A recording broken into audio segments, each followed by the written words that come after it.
everyone, to another book review. What's it called? Scary Book Reviews with Jamie. I think that's what it's called. I don't know. But today's book is a one you probably haven't heard of because it's pretty rare. It's called The Vampire, or Detective Brand's Greatest Case. Now, what is this about? This is one of the first, America's first vampire novel. How cool is that? I think this came out even before Bram Stoker's. I think he's from Ireland, but I think in England. But I think this might have came out before that. Let me read. Let me show you the cover. It's kind of cartoony. I would like to have a better cover. But it's all right. I'm not. You can see glare by things reflecting. I'm trying not to have a glare, but not much. It's an independent published. Yeah, but here's the original cover for it. Look at that. I don't know if you can see that. Isn't that funny? And no one knows the author. I think they narrowed it down. They think it might be Captain Holly Smart, but they weren't sure because it never said. It just said written by the author of The Star. So you had to look up who the author of The Star was to find out who wrote this. Isn't that funny? But anyway, it's in public domain now, this book. But yep, the very first mark. Now, a great discovery by the two leading vampire scholars of all time. So they found this.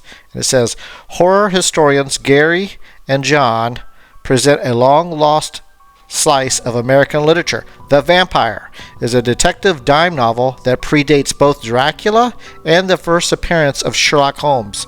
It's a combination of Sherlock Holmes and Dracula, but it predates both of them. Isn't that funny? And it's sure to thrill audiences today, just as it did back in 1885. My dad got this for me for my birthday last year, and I just got around reading it. I have a stack of, who doesn't have a stack of books? And I just I'll get to it. I finally did during Halloween, and that's why I'm doing a whole bunch of, not a whole bunch, but I'm doing a lot of book reviews because I've read a whole bunch during Halloween time.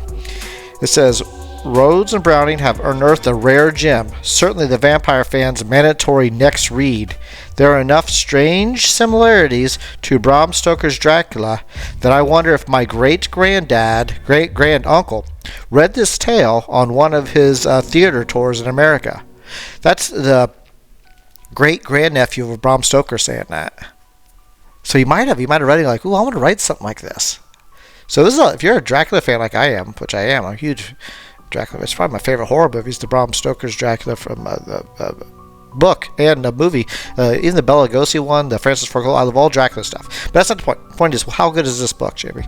Well, like they said, it reads like a Sherlock Holmes mystery novel with a vampire in it, and it's so good. So I give this, out of my 5-skull rating, 5 skulls.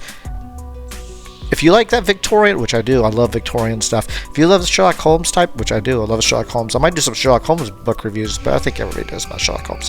But there's other people who write Sherlock Holmes, so I might do that. But what I'm saying is, if you like that Victorian detective mystery and you like paranormal, combine that and you got this guy all excited. And that's what this did. So I'm going to have to say, my dad's watching this video, say, thanks, Dad, for sending this to me. Didn't know it existed.